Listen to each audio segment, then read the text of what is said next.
I'm heading to a place the early explorers once called the New World. But for me, it's home, Jamaica. It's an island I grew up on and even served in its armed forces. The first place I head to is Hellshire Beach. No tourist glamour here. This is the real Jamaica. Yeah, so what fish you have now? In Aunt May's restaurant, you can pick your fish, relax and eat. 150 miles long, and with a population of less than 3 million, Jamaica is a lush, tropical Caribbean island. It may be small, but its people are a rich ethnic melting pot, coming together to form a vibrant mix of traditions and languages, arts and crafts, and also food. And you have the curry from India, you have ackee from West Africa, you have the breadfruit from Polynesia, rice from the Far East. There's all kinds of mixtures of other types of food. The variety of food reflects the diversity that can be found on the island. I think, like music and sport, food can be a unifier in Jamaica. It's because food crosses all socioeconomic boundaries. Whether you're a rich Jamaican, a middle-income Jamaican, or a low-income Jamaican, we eat similar food. Life may seem easygoing here, but don't be fooled. As I know only too well, parts of the capital, Kingston, are overrun by guns, drugs, violence and crime. This is Kingston, the capital of Jamaica. Since 1872, it's been the political, commercial and religious centre of the island. It's also the cultural crossroads of Jamaica, bringing together ethnic groups and peoples, some who came here over 500 years ago. And it's through the legacy of their food that the stories of those people can be told.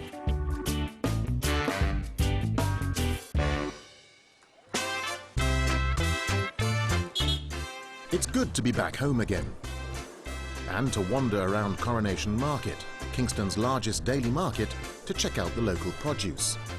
It's here you can taste the real Jamaica. How much for the ackees today?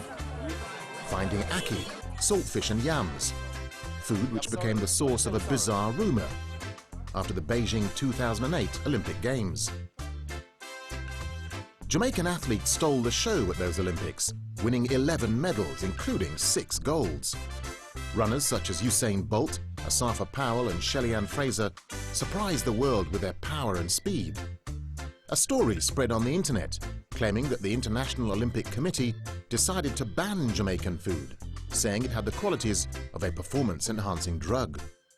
Well, yes, I saw the joke, actually, when we were at the Olympic, we got a news, it was actually a joke, but, at first it was very disturbing. You thought it was serious? Yeah, it was serious. Right. This year Jamaica is really taking it to the world, and, a lot of people just want to know, what to do, what to eat. Given these basic training facilities, someone obviously felt there had to be a reason why Jamaica's athletes excelled. Usain Bolt food. You eat this every day. Every day Usain Bolt eat this. So I decided to put the food to the test myself. After a healthy meal of ackee, breadfruit and saltfish, I took to the track. The food is rich in protein. But it didn't do much for my performance. I guess I'd better leave it to the professionals. You're the fastest woman on earth. Tell me a bit about the food you eat. Jamaican tradition, every day mommy tell you to eat your yam, your banana, your corn, your dumpling, because it lasts longer in the body. And I am a food type, but I also love my rice and my bread, which is carbohydrate. Right. So I eat a lot of bread. That's good for energy. Yes, definitely. So you'll find that when I'm in competition, I'll eat like 3 slices of bread in the morning. Jamaica's Olympic champions became a huge source of national pride for the island. It was as if the island's historical journey had come of age, shaking off the shackles of a dark past.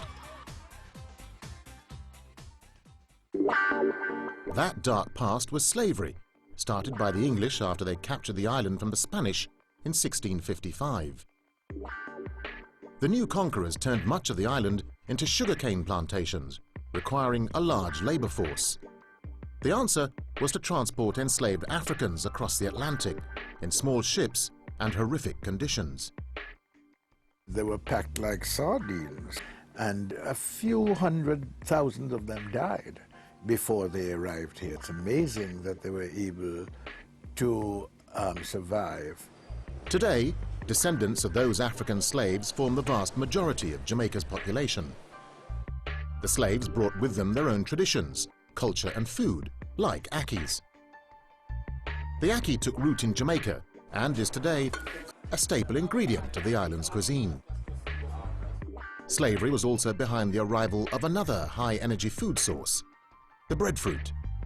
In 1793, Captain William Bligh, infamous for the mutiny he caused on HMS Bounty, brought breadfruit trees over from Tahiti as a cheap means to nourish the slaves in Jamaica. Today, breadfruit remains one of the cornerstones of the Jamaican diet. Slavery was eventually abolished in Jamaica in 1834 following rebellions. Slaves were now free to work for themselves. This is Devon House, built in 1879 by George Stibel, who became the first black millionaire in Jamaica. Today, the house is a cultural and culinary pit stop for visitors to the capital, and its restaurant, Norma's on the Terrace, is one of Kingston's favorite eating spots. Why do people come here? It's a little different. First of all, the setting is beautiful. It's in a beautiful old heritage building, and look at all the plants around.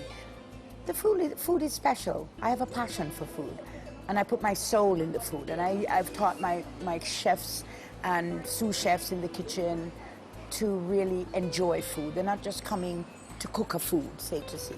They're coming to have a passion, to feel the food, to enjoy the food. I just don't put food on a plate. It's an art, it's art. So I make sure that the food looks that you look at it and you wonder, should you really eat this? Because you really eat with your eyes first. So that has, and I used to be a stylist in America, food stylist. So I've just brought it along to this. After the abolition of slavery, the British brought in Indian and Chinese workers as indentured servants to supplement the labor pool for the sugarcane plantations. Vincent Chang is a descendant of Chinese immigrants to Jamaica. He took me to an old Chinese temple in downtown, one that I never knew even existed, and he told me how his family got here. My grandfather came here probably on the invitation of one of his cousins. They came here. At the time, I believe that the baking industry was just taking off, and my grandfather got into baking. The Chinese left the plantations and went on to run their own businesses. Today, Vincent's family owns one of the biggest bakeries in Jamaica. And it wasn't only the Chinese who came to Jamaica. The first Lebanese migrants arrived at the start of the 20th century. The community grew and even gave Jamaica one of its prime ministers, Edward Seaga, whose ancestors fled the Ottoman control of their motherland. They really were going to the World's Fair in Chicago. That was not the only reason. That was the pull. There was also a push. Some of the younger ones wanted to escape from conscription by the Turks, who were in charge at the time. And my grandfather was one of those. With their entrepreneurial talents, many Lebanese set up shop as retailers. Susie Hanna's grandparents were among the first Lebanese arrivals. Today, Susie owns a restaurant where you can find a delicious mix of dishes. And we sell a lot of Jamaican food, and we have a little Middle Eastern influence. Things such as kibis and hummus and tabbouleh, and we do some baklava, date rolls. Sometimes we do other Lebanese dishes. Susie's place is popular with the locals, and her clientele includes international superstars who drop in for a bite when they're back home, like Grammy Award-winning Sean Paul. Being on tour a long time, sometimes you get food that is not really bad food, but it's not familiar to you. Sometimes cold sandwiches. There's places abroad where you do get Jamaican food. In New York, there's a place called Negril. But not as good as here? No, sir. All right. Jamaica also became a refuge for other communities, some escaping religious persecution in Europe. Ainsley Henriquez is one of the leading figures of Jamaica's Jewish community. He showed me around the museum and garden of Kingston Synagogue and told me about the island's Jewish heritage. There were very few places in Europe that Jews were allowed to practice Judaism, and certainly even not in England. So that's one of the very interesting things. And Jamaica became a haven for people of different religions, including Judaism, under the British as early as the 1650s. The influx of so many communities makes Jamaica today a vibrant melting pot of different races and cultures. No wonder the national slogan of Jamaica is, "Out of many, one people." You would never hear a Jamaican describe themselves as a Chinese Jamaican or a Chinese, Indian, African Jamaican. They would just say that they're Jamaican. Versus, say, in America, where you would hear somebody say, well, I'm Italian American or I'm Jewish American. We don't have that. We just call ourselves Jamaican. And that Jamaicanness is much in evidence when the national football team play. United in the yellow shirt of Jamaica, the islanders come together to cheer on their countrymen, known locally as the Reggae Boys. But amid such unity, there is a darker side to Jamaica. In the second part of this program, we will see how Jamaica had been shaken by enduring political violence and how the country's food may just help to bridge the divisions.